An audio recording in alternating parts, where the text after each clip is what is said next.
Hey, what is up, everybody? This is Stevie Breach coming to you here, looking at WWE Fastlane 2016. The show just ended. Honestly, I will say that the main event was very good, but I don't think it was good enough to carry the entire show. I found myself at certain points of the show, sort of like with the Edge and Christian, cutting edge peep show, whatever that thing was called, with the New Day, and then with the League of Nations coming out there, and as well as the Social Outcasts. Curtis Axel having a match against R-Truth. I found myself very bored near the end of the show. I think that the AJ Styles versus Chris Jericho was possibly the best match of the night. There definitely was a lot of action in the main event with Roman Reigns, Dean Ambrose, and Brock Lesnar. I think that even as of right now, this is the last pay-per-view before WrestleMania. We really only know one match for WrestleMania 32. I don't know if that's because of the weakness of the roster, but we do know our guaranteed main event is going to be Roman Reigns against Triple H, and I think that probably is the one thing that you need to get locked in before you get anything else going on. Maybe AJ versus Jericho could be a rematch. But just about everything else I'm hoping goes in sort of different directions. The show opened with a 2 out of 3 falls match for the United States Championship, with Kalisto winning, getting 2 falls over Alberto Del Rio. Del Rio sort of gave the first fall to Kalisto, but Kalisto had to earn it via disqualification when Kalisto was hit by a steel chair. But then Kalisto was able to roll up Del Rio and get a very surprise victory. I'm sort of surprised that he really is the United States champion coming out of Fastlane. Just with the fact that Sin Cara is back, and for the past week, Kalisto's been wrestling in tag team action as a part of the Lucha Dragons, and having your United States Championship guy, I know that the belt doesn't really mean all that much when it's not on John Cena, still is a little bit surprising. From there we go to the opening match of the actual pay-per-view, with Becky Lynch and Sasha Banks getting the win over Team Bad. Nothing really big to this match. Basically, Tamina tapped out to the Banks statement, and that was it. Becky Lynch and Sasha Banks sort of just stood there in the ring and sort of celebrated amongst each other, not really with each other. We'll have to find out. I'm really hoping that we have some sort of a number one contenders match on Raw to figure out who is the true number one contender going into WrestleMania, where Sasha beats Becky. I also wouldn't be surprised if it's going to be a 3-way with Becky and Sasha going up against the champion Charlotte. Kevin Owens beat Dolph Ziggler in a singles match. Lots of big spots in this. Lots of ups, lots of downs. Here we are 2 hours later, and I remember the match, but I don't really remember how Owens won. I guess he won with the pop-up powerbomb. The referee got in the way of a super kick. I remember that, and Dolph had to sort of slow down and take care of the ref like a babyface would do, and Owens took advantage, taking his knee out, I believe, and then he hit the powerbomb. Very surprising that Big Show, Kane, and Ryback beat the Wyatts. I guess the Wyatts don't need any momentum going into WrestleMania. WWE sort of looked at it more than likely as, these guys don't really have any momentum at all, so, we're going to put them in a big match, probably with Brock Lesnar, and hopefully the people care about it. Charlotte gets a win over Brie Bella. Brie Bella probably wrestled one of the greatest matches that I've ever seen her. Very, very emotional match with, Brie having her sister out with an injury, and as of right now, Brie Bella's husband, Daniel Bryan, retired from wrestling the week before last.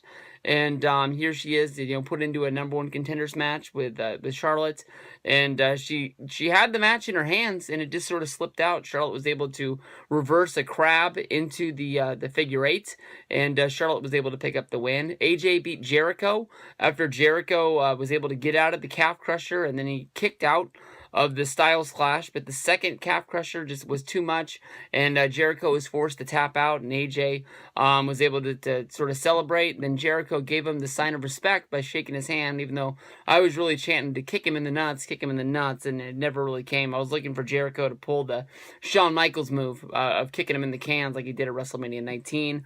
The cutting edge rated R, whatever the heck that show was called. The New Day came out. They went back and forth. League of Nations came out. I thought they were going to have some sort of a tag match, and it just never really happened. And they just sort of plug my show, and that's really all they were really doing. From there, we go to another match that came out of the middle of nowhere. Much rather would have seen the Dudleys and the Usos, but we see Curtis Axel and the Social Outcast come out and have a match with R-Truth, and Axel gets the win when there's a whole bunch of, just sort of a melee on the outside when Goldust comes down to the ringside. R-Truth blames Goldust for the loss, and I don't know if we're ever going to see these guys wrestle in a tag match. From there we go to Roman Reigns, Dean Ambrose, and Brock Lesnar. Roman Reigns gets the win.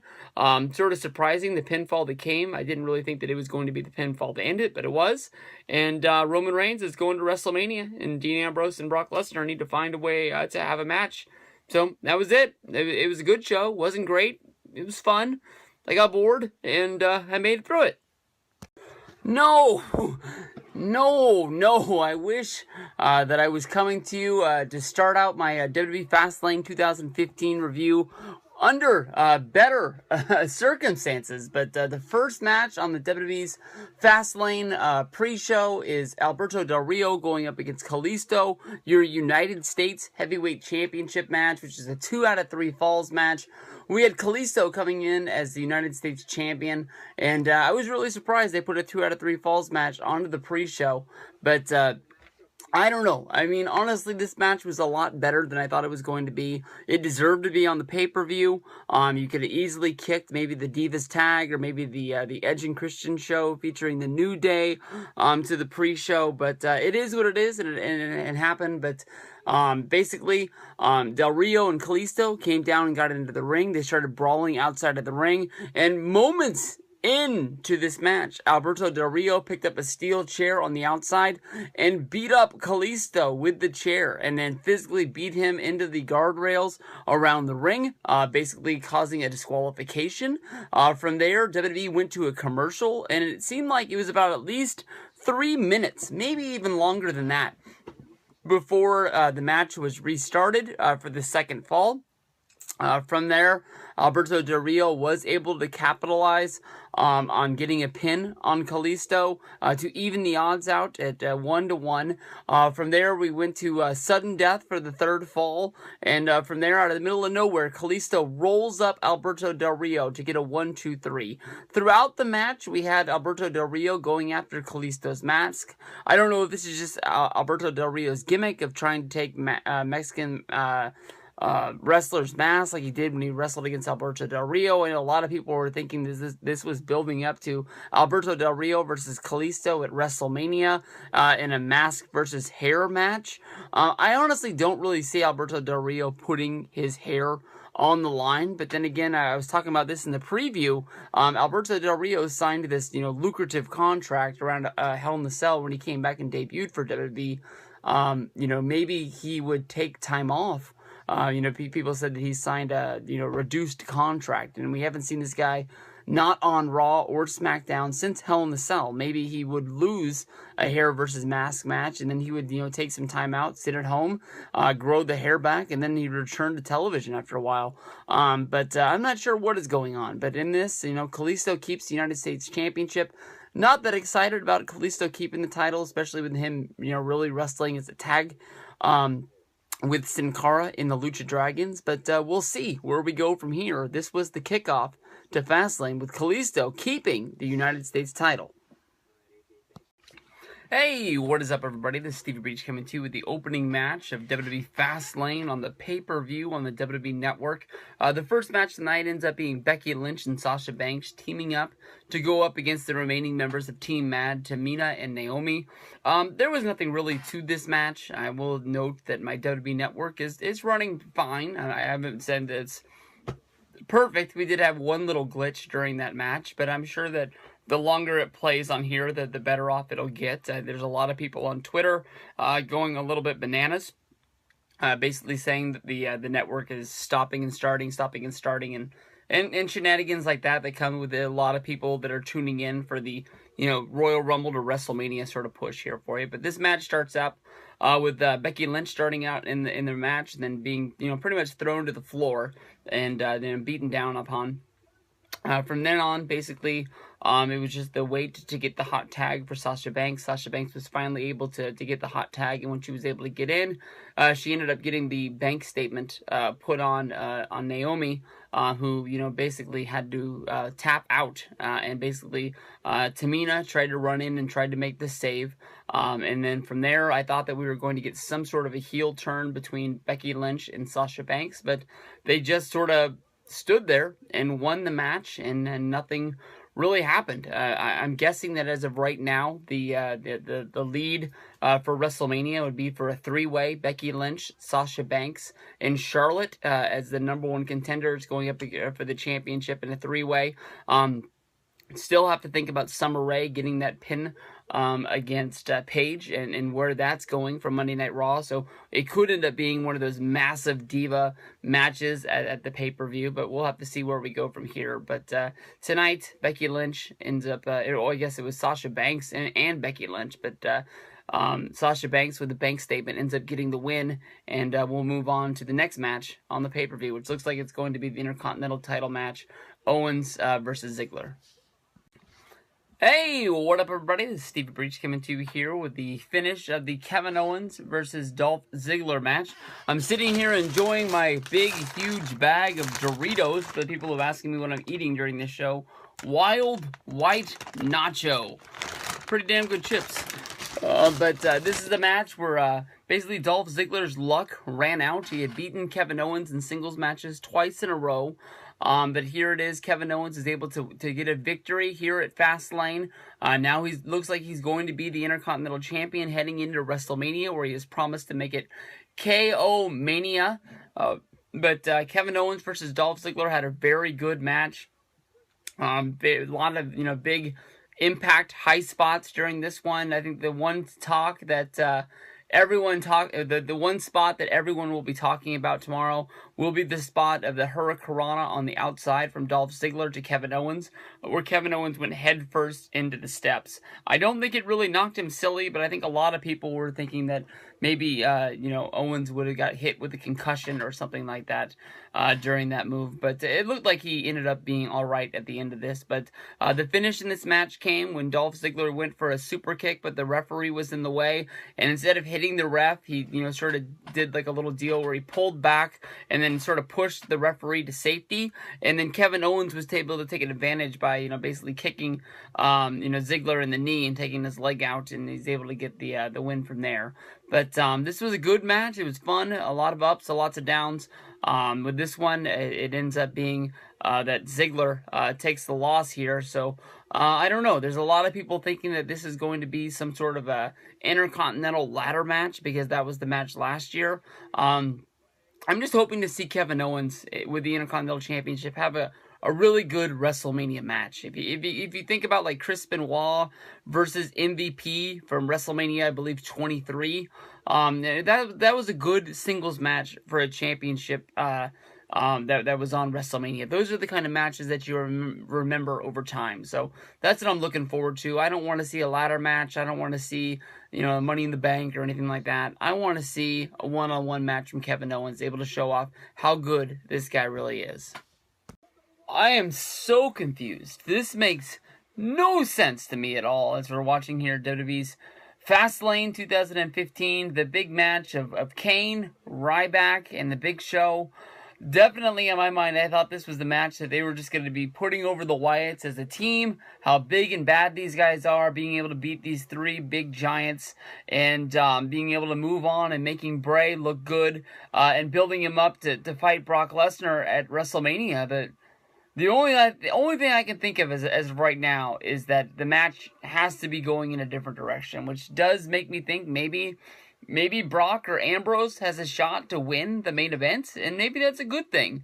But I don't know, man. I just really thought that that's what they were going to do, but instead we have it Ryback being able to sort of roll up Luke Harper. Luke Harper basically he had the win, and then Ryback was just able to overpower him, and then it looked like Ryback was going to make a Ryback-like mistake, basically, when he had the match in his hand, basically going and trying to grab Bray Wyatt, and then he was basically super kicked by Harper, but then, Ryback was able to roll him up and get the 1-2-3 and surprise everyone, but I don't know. Honestly, the one thing that I'm going to remember for a long time about this match was when they're doing the pre-show, pre-match promo, basically, they had it where, they're showing all the scenes and they're putting the thing all cut together. And I kept hearing this song, and I knew I heard this song. I even knew that I had this song on my iPod. I've heard this song a lot,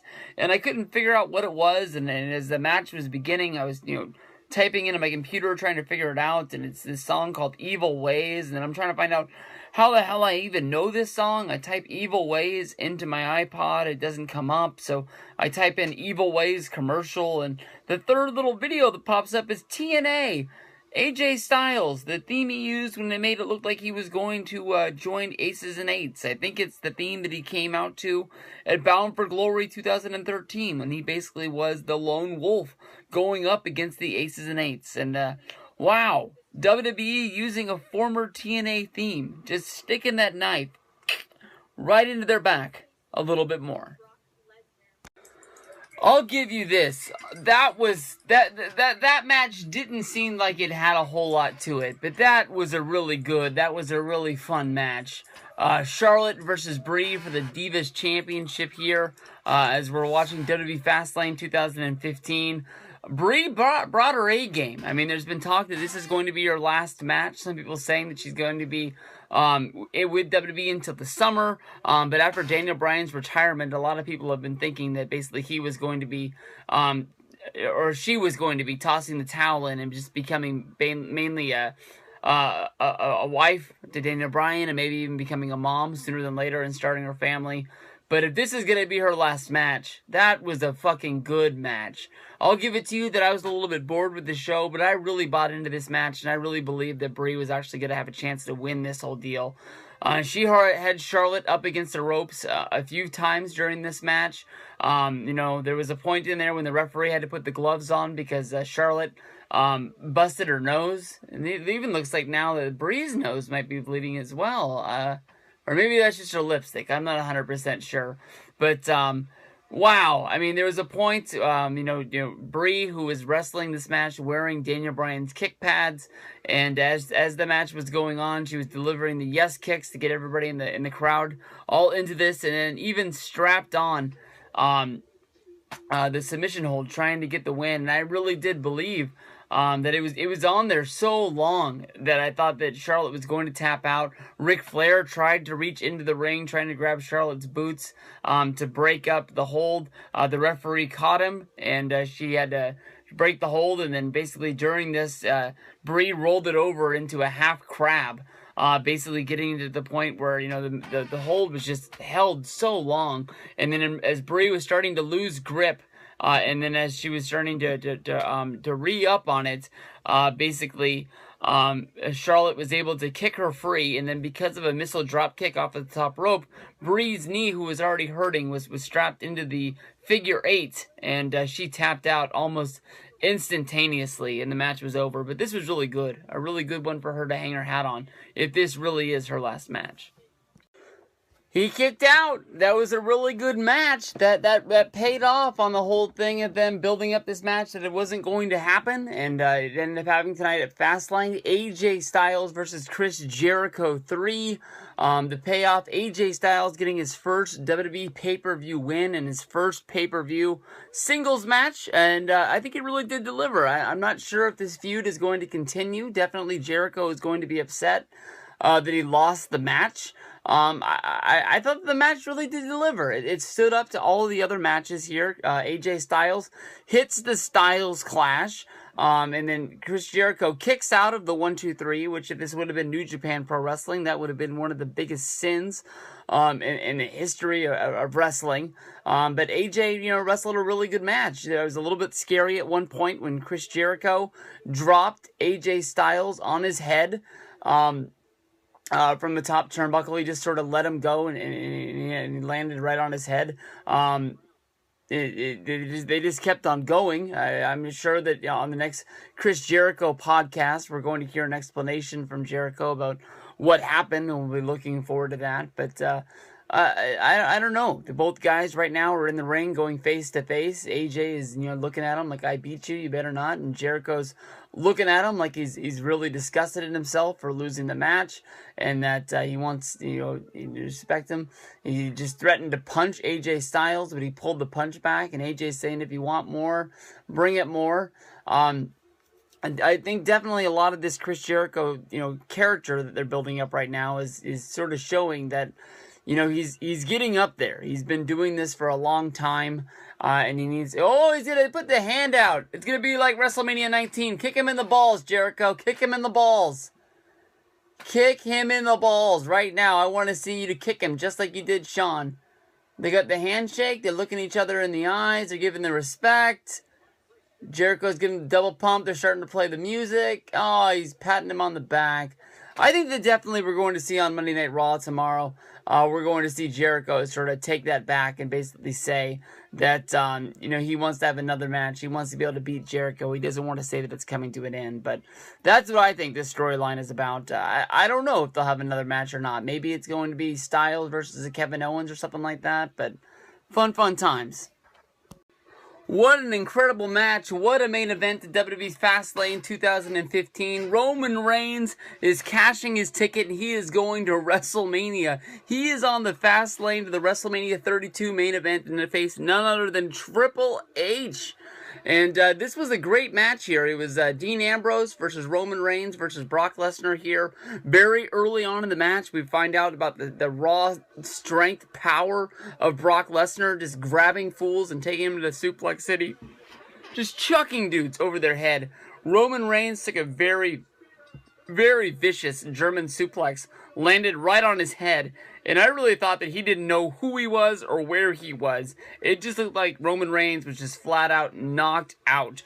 The match falls out to the outside. We see the double powerbomb of Roman Reigns and Dean Ambrose of Brock Lesnar through a table. And then basically once they sort of sell off the effects of getting their ass kicked for so long, they finally have to get down to business and start fighting each other. And then basically they go back out to the ring again. It's Brock Lesnar starting to get up and double powerbomb him through another announce table on the outside, basically making it where Brock was out of the way for a good part of this match as Roman and Dean tried to sort out their own situations. We saw a dirty deeds from Dean Ambrose on Roman Reigns. It was a 1-2, and then it was a kick out, but I don't think anybody was really falling for this one. I think everybody was sort of with it, but it was a very good back and forth match. The point of where Brock Lesnar actually got up off the mat, or off the floor, and got into the ring, and did a suplex. It was almost like a horror movie where you just sort of forgot about the man on the outside. And, Roman Reigns got the win here. He's going to be moving on to go to WrestleMania. It's definitely going to be a great WrestleMania event. I think that WrestleMania 32 will be the crowning achievement in Roman Reigns' career, where he becomes the guy and he has the moment where he takes the company by the horns and puts it on his back. Definitely, WWE has been building to this moment for 2 years now. Last year was a little bit of a setback with people wanting to see Daniel Bryan. But with Daniel Bryan and so many stars on the outs, I know that Roman Reigns is really hot right now, and I know that it looks like Brock Lesnar is turning babyface. I think that it's the right time to put the belts on Roman Reigns. It's either now or never, and find out what's going down. But Triple H is the guy that always has great matches with anybody that's on the roster. So I'm really looking forward to this one, WrestleMania 32. I'm glad that I'm going to Dallas, and really, really fun stuff. I think this was a great match. I wouldn't put it up there with the three-way from the Royal Rumble, but I still think that this was a very, very good match, and I'm looking forward to the Roman versus Triple H affair at WrestleMania.